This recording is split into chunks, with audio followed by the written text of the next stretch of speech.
How's it going, Kittanning? We are back, episode 4 of the Kittanning Podcast. Very excited to have with me today Mr. Mike Rizzo. And Mike, so many things.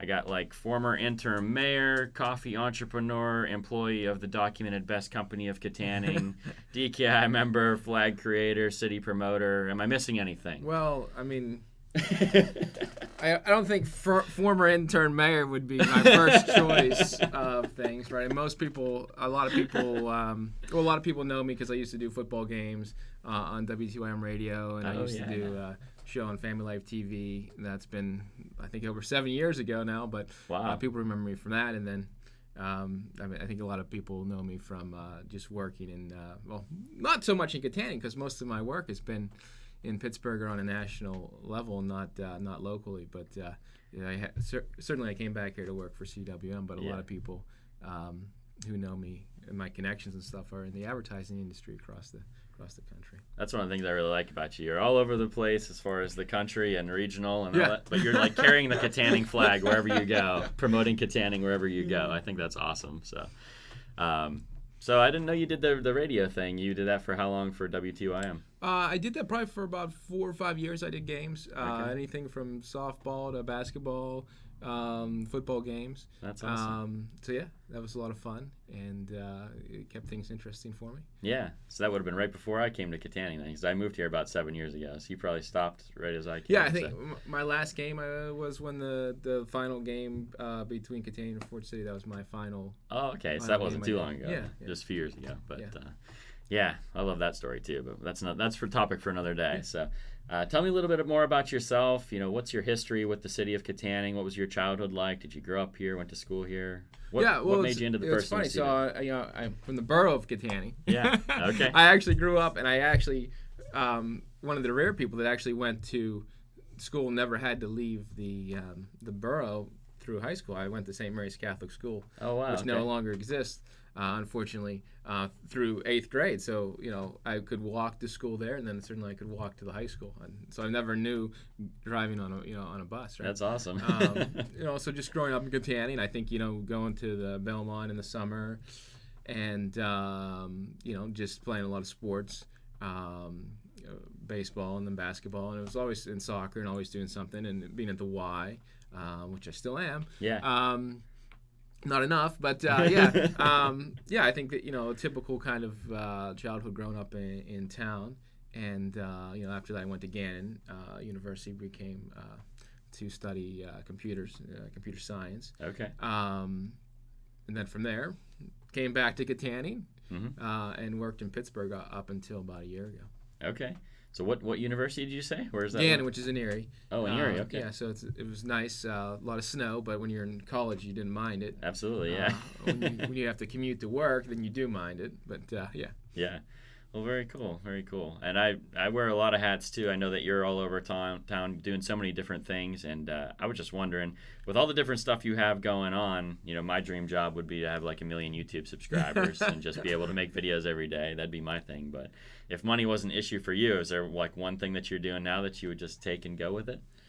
Well, I mean, I don't know. I mean, I think that, it's a tough question, right? It's something I don't. Well, first of all, I love working in Kittanning. Yeah. Right. So for working and commuting for much of my career, virtually all of my career, I certainly enjoy working in Kittanning. I'm a huge fan and huge optimist about what CWM can do and what we can grow into. Yeah. I certainly wouldn't have taken a job there if I didn't think the company could double really in size in a relatively short period of time. Mm-hmm. And I think it has an opportunity to be a national player. Yeah. My hope is in a few years we're the biggest company in Armstrong County. I think we have the potential to eventually get there. And, a lot of people don't understand the water industry, but, we like to say that it is the petroleum of the 21st century. Yeah. It's an essential element. There's so much going on, so much that we haven't even really, most of the world doesn't know about water. And there's just so much coming down the pipeline, literally. Yeah. When it comes to water, so I'm really thrilled to do that, and I think that the mission of the company to protect the water resources is a really good cause. So it's great to get up can go to work every day with that kind Yeah. of as your mission. Absolutely. So I'm super pumped to work for CW. I think we have a ton of potential, and it's exciting. We're growing, and it's exciting times there. So I think that's really good, and I'm really happy with that. Yeah. I mean, the other thing I think I look at now that it's interesting because I've been kind of a Renaissance man per se, that I've dabbled in this and dabbled in that, and which has been fun, right? I don't think I would do anything differently, but Yeah. I've gotten to experience a lot and been involved in a lot of different things. I don't want to prescribe that to everyone, because I think that might not be the best career path for everyone, but it certainly was unique, and to this point has worked out pretty good for me. Yeah. Like I said, my outlook and stuff has changed a lot recently. With having a family, I think that I like to. I've been starting to understand that it's really not what you do, but it's what you do for others, I think, is the long-term impact that you have. Oh, yeah, for sure. I think Winston Churchill coined something like, you'll ultimately be judged by what you do for others, and not what you do. Yeah. Which is a slight nuance, but very important. My goal, and like I said, I think everyone's goal really should be to kind of have a good impact on society and give back as much as you can. Absolutely. As long as I think that I live a positive life and raise a couple good kids and have a good family, I think that's the priority for me. Yeah, and it's like this balance. I feel the same way. I as much as I say that I would like have a YouTube channel and go do that, I think I would still be missing, a part of me would be missing, and not doing active work in the community and doing those kinds of things, because I think that it's so important to be engaged and present in what you're doing. But I like having the many different hats. It like fuels me to like go around place to place, and I feel like you're kind of the same way. Yeah, and I'm trying to somewhat cut back. So I'd like to cut back and be able to focus a little more on some bigger things. And certainly there's so much going on at CWM, and now having two 2-year-olds,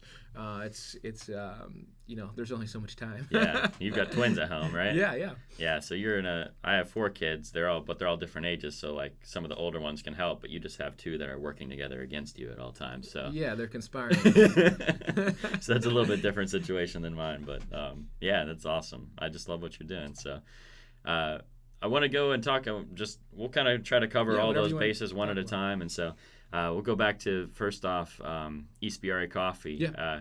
Kevin was asking, what's the perfect way to brew coffee? He has just is it a percolator, a French press, mocha pot? What's your favorite way? Well, I would say it's personal preference. Right? Yeah. So what's Mike Rizzo's best way to make coffee? So my way is probably pour over coffee. Okay. Which is it's kind of the easiest way to make it. If you grind coffee fresh, which I think a lot of people is a first step. We always talk we only sell whole bean coffee, right, at Ispirare, right? So because it's high end organic coffee, that's why we don't want to sell it ground, because once you grind it, it's like opening a bottle of wine; it oxidizes. Yeah. So how we make it at home, we do have a nice setup. We have an espresso maker machine and a high end grinder and all that stuff, as you probably would imagine owning a coffee company. Yeah. But the simplest way is that we like is making a pour over coffee, which is we just grind it, boil water in a tea kettle, and then just pour the hot water over the grounds.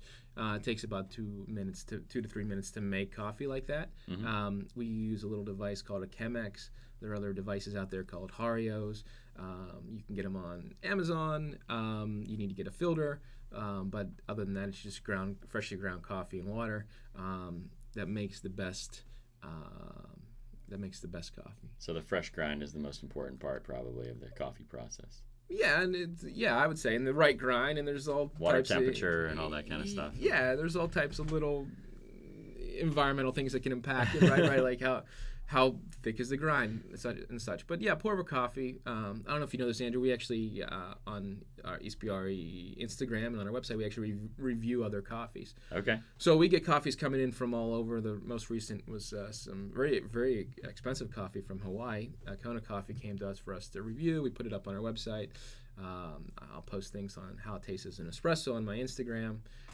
So we try a lot of different coffees, but when we get these coffees from other roasters, we try them as espresso and as pour over coffee. So that's what that'd be my go-to, is how to try coffee if you're looking for it. is pour over.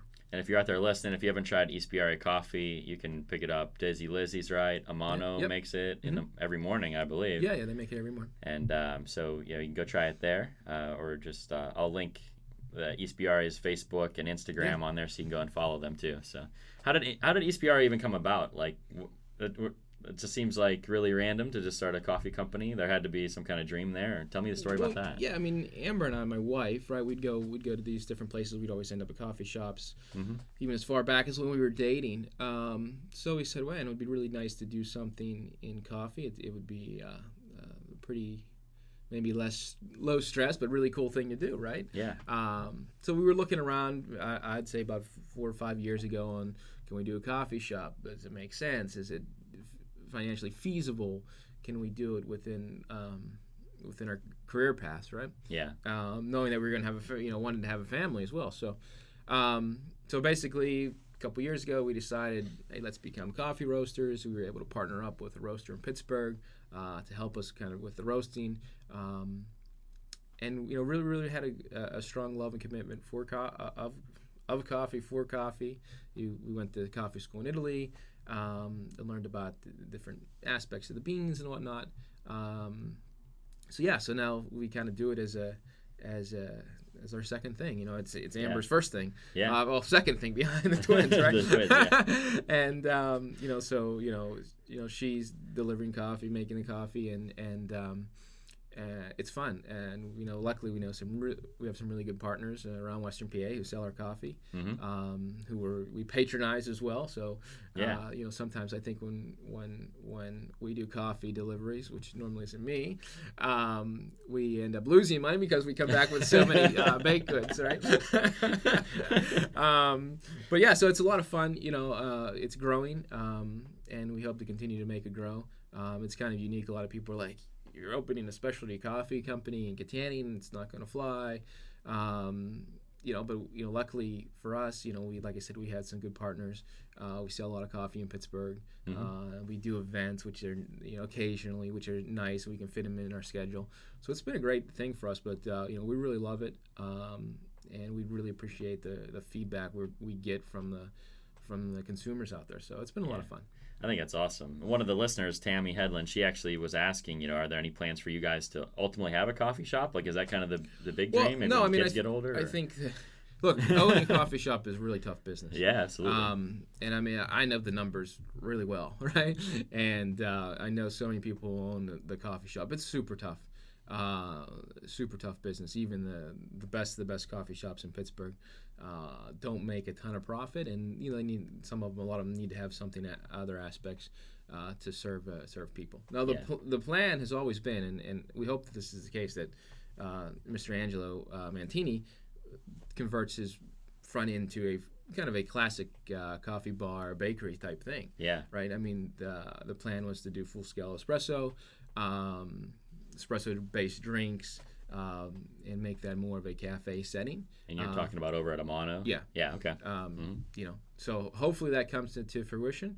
That's our plan, I think, from our aspect and our bandwidth. And, we'd like to partner with people who want to do that. So hopefully, Tammy, you can nudge him a bit over there. But, I hope that's we've looked at equipment and done some training on some different things. So I hope that comes to fruition. And so I think that'd be a really cool thing to do, especially given that he can pair it really well with some baked goods and whatnot. Yeah, for sure. I think that'd be a good thing for town. So hopefully that's the direction it continues to move in. But that's kind of where their baked goods are really amazing. And I made a video last week. I don't know if you saw it or not, but I said I want to compare like a man on the street between Amano and Oakmont Bakery, because I really think they could go head to head, and I think they could win quality wise. I think Oakmont has gone too commercialized. Yeah. Maybe at one point before you lived in Western PA, Oakmont was like a neighborhood bakery. Right. But his stuff is all homemade. It's all fresh. It's all really, he's not really commercialized like that. So And then of course too, we have these friends of ours in Rural Valley who want to start a community nonprofit coffee shop. Okay. And they're trying to gain some traction out there called R&P Coffee.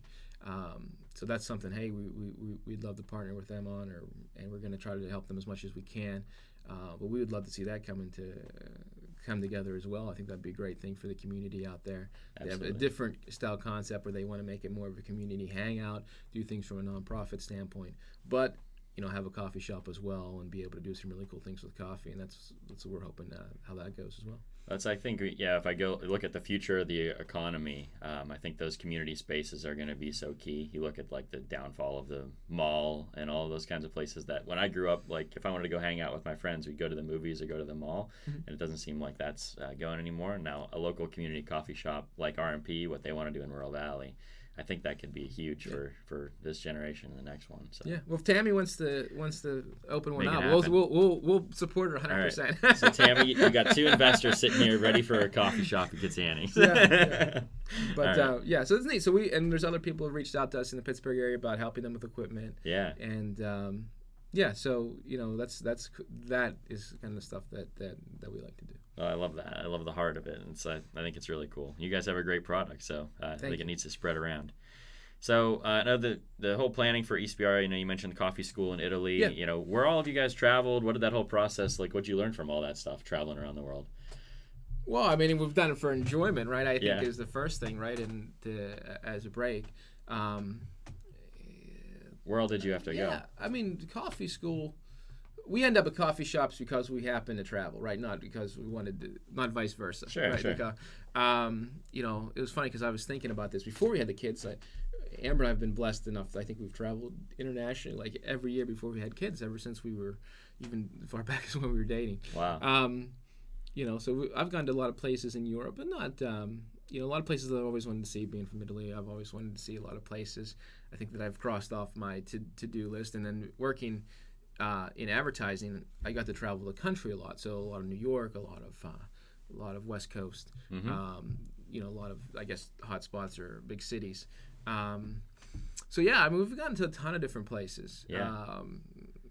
Are you looking for favorite places of mine? Yeah, what do you I think? mean, just like traveling the world. I think I've only been to one other country. I've been to Peru several times. Yeah. Just for mission trips and those kinds of things. It's always interesting to me when I come back. You have that whole different perspective of a culture. And you can kind of get locked in when you're in one place for so long. You get kind of locked into one culture and one mindset. Yeah. And when you travel overseas, you always it changes you forever. Well, look, I think one of the things that was a big impact on me from a professional standpoint was getting to go to New York, a city that's so young, Mm-hmm. right out of college, and really getting to work with guys who ran businesses, guys who were starting up companies, and some of the smartest people in the world when you on the internet, right? Google and Facebook and Salesforce when they were nobodies, Right. Getting to kind of understand kind of the New York mentality and the business mentality, I think helped me a lot from a professional standpoint. Absolutely. I always love to do business in New York. I think it's like the major leagues of business in my opinion, right? Yeah. If you can make it there, you make it anywhere, right? Right. But it's just I don't know. There's such a capitalism there or whatnot. It's just about deal making. So it's just it's fast paced but that for a young person, right? I think that comparing Kittanning to you were kind of insinuating. Yeah. Where have you traveled that has had a big impact on you? Yeah, Well, I absolutely. think business trips in New York from a professional standpoint, from a standpoint of life, right? I mean, like the Vatican or things like that, hill towns in Tuscany, are things that I think are really awesome. Amber got to go to the town in Germany where her grandmother was from. Oh wow. So I think that was cool. Places we like even going up to the Siegel area and relaxing and camping and stuff up there, which is a nice little getaway. Yeah. But yeah. And I can kind of see that, in especially the New York business when you mentioned that, because I think you and I are one of my major frustrations is things don't happen fast enough at Kittanning. Like when there's a good idea, it kind of can lag and drag a little bit, and then but you have that doer mentality, that spirit just wants to get something done, and I really like that about you. Well, I have the Facebook mentality, which is fail fast. Yeah. Right? And like trial types of different things, and no, I call that this kind of the Silicon Valley makeup, right? Yeah. And a lot of people don't have that, and a lot of people are reserved and worried about making mistakes or worried about how things will be viewed. Now I can tell you couldn't get a job at Facebook or Amazon with that thinking, because Right. it's just innovate constantly, right? And maybe too much so, but it's just nonstop innovation. Right. At some of these big companies that are really changing the world. I'm always talking that Mark Zuckerberg quote, done is better than perfect. Like, just finish it. Let's get it out there. We'll fix it later if we have to. And let's just test things out and try it and get it done. Sure. That's where I'm at, too. So. Well, Amanda Slagle was one of the people who asked questions on the live stream for you. Yeah. And I don't know if she knew about your world travels for coffee and all that kind of stuff. But she said, after traveling so much, how do you feel about Kittanning? Compared to other cities, what do you feel like we have over other cities? What's Kittanning's advantages? Well, look, I've never gone to any second world countries. Basically, I've traveled to kind of the modern Western world. Sure. Kittanning. I think Kittanning has a very European feel, right? I do like some of these towns in Europe because they have their own kind of cultural identity. They have their own beer. They have their own food. They have their own wine. And they have their own cultural identity, right? Mm-hmm. I think Kittanning has a sense of community, right? That is unique, right? And I think if you look at what Kittanning and who we should be competing for, which is, trying to get families to move into the area, right? Yeah, absolutely. Basically, you're looking at, okay, how can we compete against Upper St. Clair? How can we compete against Cranberry? How we can compete against Hampton, right? I think these are desirable locations for families to live in Western PA. Right, and I think the thing that Kittanning offers over them is a sense of community, right? And I think availability of the outdoors, right? I mean, when I worked downtown, I worked with so many people who lived in the South Hills, and I could get to downtown Pittsburgh quicker than they could because of 28. But right. I think that Kittanning offers a sense of community. It certainly has culture and history that a lot of towns don't. Kittanning has some amazing churches, so that is, I think, never spoken about, but I think there's some really cool things in those. Yeah. And some cool art and value in those churches as well. The river, and then just being close to the city, which is nice, but being close to the outdoors. You can get on a bike and go virtually anywhere you want to in Kittanning. I think that's some of the stuff that Kittanning has over some other cities. Yeah, I look at like the Cranberry area, and when those areas really take off, you have affordability becomes an issue because there's so many people there.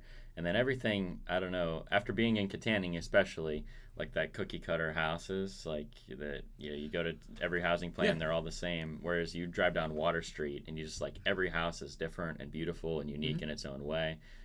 Like Water Street and Mckean, I love those two streets, and just driving down and seeing what a real community should look like, in my opinion. Yeah, I mean, the neat thing about people, if you buy a house in Kittanning, you're probably getting a house that you could not build for that price. Oh, yeah. And 10% of it, probably. Yeah, that's probably an accurate statement. Yeah. That has character and whatnot. And I think that's coming back new. Now you see that people are moving into older neighborhoods, fixing things up. I always think you should try to pull some strings with Habitat and get HGTV to do a season here. Yeah, that'd be amazing. Get like Chip and Joanna to come up here for a couple of years or something. Yeah. We would sign up for that for sure. Yeah, and that's true though. Like if you could get the right press or the right mentality and just say, hey, you put it out there. Hey, you could buy a house here for $25,000. You put $20,000 into it, and you have a house that's equivalent of a $250,000 house in any other city or any other area of Pittsburgh, or let alone Silicon Valley or Washington D.C. or some of the other places that are really popping. There's huge potential here, and then you factor in the fact that we're in the internet age, and you can take those jobs and you can work them from just about anywhere. There's potential for the kind of Rust Belt communities that are really harmed by the vacuum that the manufacturing industry left. There's a huge opportunity here now for people to come and work and make their lives in a town like Kittanning. That's how I see it. Yeah, I think there's a lot of potential. Yeah, absolutely. So how do you think So in comparison to like other cities that I mean, obviously you've been to really nice places in Italy, different areas like that. Yeah. You ever consider moving there versus Kittanning, or you really love Kittanning, you really love being here? Yeah, I mean, the great thing about Kittanning is our family's here, right? Yeah, yeah, that makes a big difference. Yeah. It's kind of hard to pick up and move to Tuscany, right? Yeah, right. Maybe when we were 21, if I would have met my wife early, we would have done it. But I don't know what we would have done. I think it would have been a cool experience. But as far as places to live in the United States, I mean, I think that it's, like we said, it's very economical. You can do a lot here. Yeah. It's a pretty good place to raise your family. Yeah. There's a lot of opportunity with Pittsburgh growing that to have those conveniences very close is very nice. But there's a lot of conveniences of living in Kittanning. Yeah. And I think you can do a lot of different things that you couldn't do if you lived in San Francisco or whatnot, right? I mean, the price of the golf, which I'd like to do, is much cheaper here, right? Oh, yeah, I can absolutely. go fishing. I think I can have a much more holistic life in Kittanning. That's, of course, my own opinion. Yeah. But, I mean, comparing it to other places in the United States, which is, kind of who we're trying to compete against, I mean, there's some set differences, right, and negative differences, but the opportunity to frame it and to be an individual here and to have a unique and fulfilled life, I think is high. Yeah, and I wasn't raised here. I'm not from here, but I love that idea of kind of being part of the turnaround story or the comeback story and all those things that we're going to be like 20 years from now. We're going to have an awesome story to tell about Kittanning and how it was kind of at its low point and then where it is 20 years from now. I'm really looking forward to telling we've had that story. 6 decades of population decline. I think it's turning. Yeah. My indications are that it is, but I mean, it's be phenomenal to be part of a turnaround. Absolutely. So I want to talk a little bit about you as mayor. Yeah. That was a really fun time for me because that was right when I got to know you. Actually, I didn't really know you before that, and what insights did you pick up about the city for that stint as mayor? I know you work closely with the police force, different things like that. Anything that you can kind of share with us on how the inner working of Kittanning government and that you could clear up for some people. I don't know. Well, yeah, I mean, I wasn't elected mayor, so right. I didn't feel that I had the directive to go and do a lot of different things. Right? Yeah. I mean, I did do some things like write some open letters and make things, try to give people some ideas of what's going on, and we did some things, and I think they're continuing to do with code enforcement, things like that. Yeah. Inner workings of the police department. I really let Chief Matthews and the team handle the day-to-day. Oh yeah. Right. I know that, Certainly I made some suggestions in a couple different areas. I think some people don't question the need for the police department. I think that it's one of our greatest assets in Kittanning, and I think that's something that we can. I think I'd like to see them work more with the police department. I think Scott's doing a great job. Yeah. But yeah, I think that's a great asset for town, and I think that there's a lot of good guys there, and I think they're trying to clean some things up, and I think they have been making some positive progress. The challenge I think is just trying to. In my opinion, the council is too big. Mm-hmm. That structure was put in place when Kittanning had 10,000 people, and an awful lot of high-end business people. Right. And the world has changed as well. Right, and we have 3 county commissioners. I think it's hurt everyone who resides or owns a business in Armstrong County's pocket value and wealth because we have 3 people, and it seemingly is a less effective way to get things done.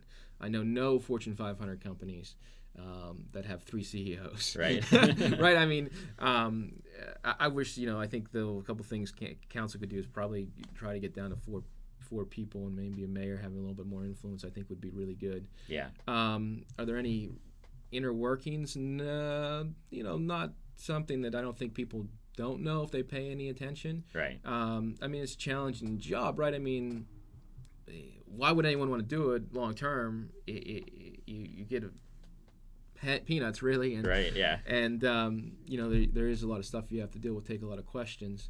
I think it's tough to get.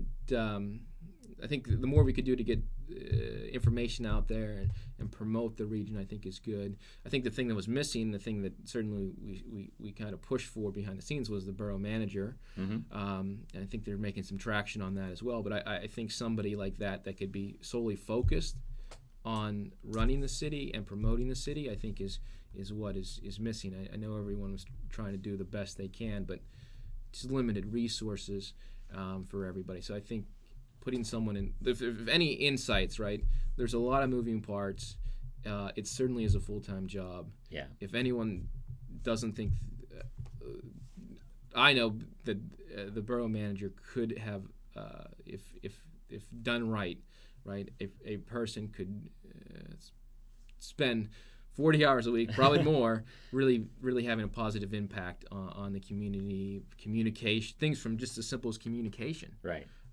That's the big struggle that I see is like between business community and like I look at DKI and the city. Even between person and city. Yeah, absolutely. Right. For just the streamline communications, engage with the business community, engage with the county. Yeah. Right. I went up and I had meetings with the county, which not a lot of people did before. Yeah, when it comes to grants, speaking with the county and the state, that's vitally important, and that seems to. Yeah, and get everyone on the same page, and I think that has held us back. But I think if there's any insight you could share, is that communications and the streamlining things and having someone to wrestle all that down is from my standpoint, is paramount. Okay. And that's kind of what I was looking for, because I think a lot of people, they get really down on the city council, or they get down on the mayor because they say, well, they get the mentality of, well, I elected you to do this, and so you got to go do it. But without understanding that they're not really getting paid to do it. They are, but it's not a job. It's certainly not going to support any family. Yeah, and there's only so many things they can do. Right. I think the county level could have a bigger impact than the town level. Okay. And like I said, maybe the right Borough Manager could have a massive impact. I think if the county had someone fighting for organizing things, look, I know from a CWM standpoint, boy, we really wish we could get a lot more help from the county. Yeah. Even coordinating things, helping us grow our business. There's a couple roles up there that are missing, unfortunately. Yeah. That could really impact job growth and I think make the county more attractive. Yeah, I know they've been short-staffed for a while, especially in the county office. The roles don't exist, so the roles that I'd like to see, okay. They don't exist. It's not that they're short-staffed; it's that they either don't want to spend the money or don't want to create them. But I think there's positions up there that in Kittanning, people don't realize that the city of Pittsburgh has thousands of people. This is no joke. Thousands of people working to promote it. Yeah. When they wanted to do the Amazon bid, they went to these. None of this was done by the city of Pittsburgh. All the money and the millions of dollars that put together the Amazon bid was done through private companies, and there's just really, I would say probably about 100 nonprofits that kind of work with the city in some form or fashion, and their corporations, and big time players in the business world that kind of make things happen. It's a lot easier that they only have one guy at the county level and one guy at the mayor's office, because he has a lot of power as a mayor down there, that they're able to do different things. Yeah. That infrastructure does not exist here in the county. They're recruiting businesses where we're really not doing that up here. So we need to think of some creative ways. But even just having a couple people with that focus and trying to tie things together, I think would be a big. If you had one person in the county whose job was just to coordinate with different boroughs, what's working well in Kittanning, what's working well in Apollo, you could see value created, a tremendous amount of value created, and things streamlined. Okay. And cost streamlined as well. But it doesn't exist. But the ecosystem is not where it should be. Yeah. Okay. And I can totally respect that. So that kind of brings me right into my next question. Actually, you mentioned the borough manager. You mentioned communication as a major need. Are there any things that you see as any other things that you see as needs for our city at the local and county government level? And what changes would you like to see implemented? I know you mentioned one position. Is there anything else that I know that's a big question. So. Yeah. Look. It's a tough question, right? I'm not the world's foremost expert on it. Yeah. I still think there needs to be some people at the county level that work more hand in hand with the boroughs. I think a borough manager executed right would be a phenomenal benefit to the community. I think some people focused on attracting businesses, doing some things, innovative things would be good. I think that DKI, a stronger DKI, more active members would be some good things too. Yeah. Like I said, I look at how other things are getting done in other cities. We just don't have that here. And like I said, I think some tying things together and really thinking outside of the box is some things we need to do to help grow the town. So explain to me a little bit more the borough manager position. I know that they've approved to have one. I heard that they had one selected and it didn't work out. What do you envision that borough manager position? What would that person do, and how would they create the value to replace their income, make that happen and for the city? Well, look, I don't know what current councils take Right. on it is, or what they intend to do with that person, right? I mean, I think there's a lot of just sharing notes with what other towns are doing, right, would be a good thing, good way to start, right? Yeah. Look, I'm sitting from a corporate side, CWM standpoint. We think we can save hundreds of thousands of dollars annually at the sewage office, right? And we can't get them to sit down with us, or us and them in West Hills to sit down, and maybe if there was a borough manager, right, we could coordinate things, and the outcome would be really good, right? Yeah. Or at least we could have a educated dialogue. Yeah. I think, like I said, there's a lot of different things, just communications back and forth. Like, if I have a question about codes, right? I mean, I think universally, the biggest complaint is codes or infrastructure, right? Well, someone staying on top of that would be really good, right? Somebody facilitating and reaching out to, proactively telling the residents, okay, this is what's going on, right? Yeah. We don't put out PR releases, right? But yeah. The city of Pittsburgh does twice a day, right? So in the digital world, I think that's easy to do, right? So I think a lot of communication they could do. I think there's a lot of different things they could do to coordinate different things, look for savings, right? But not only savings, I think actually going out there and creating value. Yeah, getting right? grants and do those kinds of things is what I've heard, and I think thered be a lot of value in that. Sure, but working with places like DKI and different things, see what they can do, right? Doing some things, reaching out, right? I mean, it's pick up the phone, call HGTV, see if they want to do a season-long show here, right? Yeah. I mean, but which I think someone could do. Like, I think you could spend 10% of that job and just try to do different, throw stuff at the wall, right? Like, if you work at Google, you get to spend 20% of your time just creating stuff, right? That's how Gmail was invented. Right. So, I mean, I think they could do some outreach, do some of that stuff, make connections. Yeah. Work with the senators at the state level and whatnot, try to get some more money in here to fix streets and things like that. Yeah. But certainly a jack of all trades, but communications and coordination and just streamlining would be I know they'd be worth their weight in gold if you've got any traction. Well, and I think there's so many pockets of good things happening in Kittanning. There's so many good organizations full of good people that want to do good things, and I think the big miss for the city for me is that there's no grand vision. That we don't know where we're going yet. Yeah. And so if you knew where we were going, you had the vision laid out, and then you had one person that could go around to all these organizations and say, hey, here's where the vision's going. Can you guys take a look at your organization and see how you can fit into that vision? If we all got moving in the same direction, I think you would see things change a lot faster than they have. Yeah, so I have no desire to be a politician. Yeah. And I'll never be a politician. But if I was in charge of Kittanning somehow, one of the first things I do is to create a growth goal. Right? Yeah. And very, very simple. Right? This is the goal, and everything aligns to that. Right. Right. And I think if you go to the best companies and the best managers training, it's all about kind of the mission and aligning people to that mission. Yeah. And if you wonder how companies grow from $2,000 to $2 billion, right? It's really alignment to the mission. Mm-hmm. And every idea is like, okay, if the goal is to increase the population in Kittanning, then all the decisions made should be aligned to that mission. The frustrating thing about working with municipalities in any form is they don't have clear goals, right? So it's tough to understand. It's opinions, right? But if you have a North Star or something to align to, that's really how stuff gets done. Yep. And if that would existed, I think would be a huge win. Well, that's inspiration for people. It gives people then a reason to wake up in the morning and say, hey, this is why we're doing what we're doing.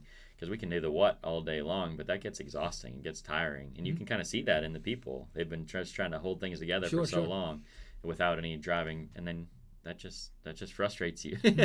And frustrates me, at least. But, I mean, that's why I think what you're doing on every other level, I like talking to people who are actually getting things done and that are doers, because like what you talked about earlier, you want to be a good person at the end of the day. You want to be known for the things that you did for other people. You brought up that Winston Churchill quote right when we began, and it was like, that's a vision that you have for personally for your life. And so it's this reason to kind of get up and get driving every morning. And so if we had that as a city, I just think it would just be really, really powerful. But that's just well, I mean, I think we'd have a lot less problems in society if people focused on the positive a little more. Right. And just we're understood how blessed they are and what they have. Yeah. But I think the quote I heard today, because I'm into reading a lot. Yeah. I heard a quote today, and it was, I think it's attributed to Albert Einstein, but I think there's some unclarity whether he really said this was. There's only two ways to live your life, and one of them was, now I'm going to butcher it, but the one way is to believe that everything is a miracle. Mm-hmm. And the other way to think that nothing is a miracle, right? Yeah. So it's basically live positive, right? Yeah, absolutely. Look, I think one of the great things about the great things I've been blessed with is I'm able to see a lot of successful people, right? And success is a relative term. I think too often we think that's money. Sure. But I think the people who are having the biggest impacts are also super positive, and people don't really understand how positive they are in their interactions with other people. Yeah, absolutely. I totally believe that. That's one of the things that really changed for me over the past year.